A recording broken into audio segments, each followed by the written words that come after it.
Sejak awal kita menjadi pengikut Kristus, menjadi orang Katolik, kepada kita disampaikan bahwa cara kita berkomunikasi dengan Tuhan dilakukan melalui doa. Kita mengalami persatuan dengan Tuhan ketika kita berdoa. Dan Injil hari ini, Ibu Bapak Saudara-saudari, menyampaikan kepada kita bagaimana keintiman dengan Allah itu terjadi ketika orang berdoa. Dan karena itulah Injil Lukas mencatat bagaimana Yesus juga selalu membuat keintiman dengan Bapa di surga itu melalui tindakan berdoa. Bagian awal dikatakan, pada waktu itu Yesus sedang berdoa di salah satu tempat.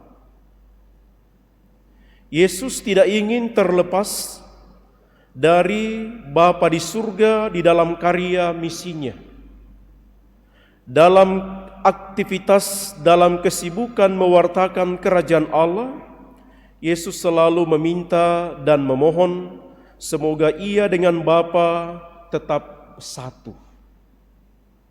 Dengan cara itu, Ibu Bapak Saudara-saudari, kita menimba inspirasi melanjutkan renungan kita kemarin, bahwa boleh kita sibuk, boleh kita beraktivitas, tetapi selalu mendasarkannya atas sabda Tuhan dan doa kita. Dan itulah yang membuat murid-murid juga meminta supaya mereka diajar oleh Yesus untuk menjalin relasi kesatuan dengan Allah, dengan Bapa di surga. Sehingga mereka juga bertanya dan memohon kepada Yesus, ajarilah kami berdoa. Dan kepada mereka saudara-saudari, Yesus mengajarkan doa yang kita kenal dengan doa Bapa kami, menjadi dasar dari setiap doa kita.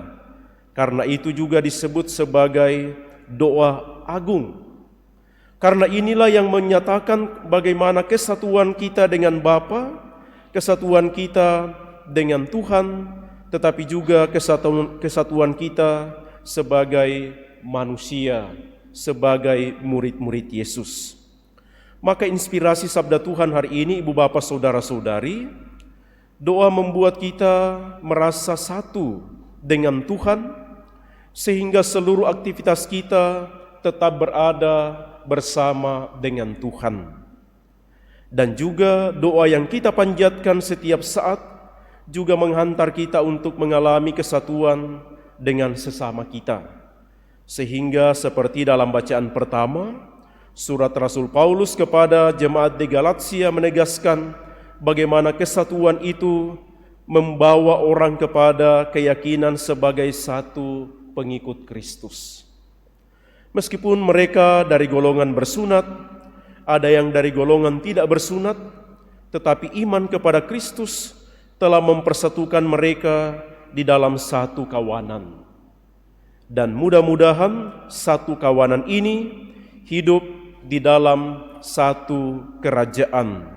Sebagaimana yang menjadi bagian dari doa permohonan Bapa kami, datanglah kerajaan-Mu. Sehingga dengan demikian, dari latar belakang apapun kita semua, dari suku apapun kita berasal, iman kepada Kristus menjadikan kita satu di dalam kerajaan Bapa.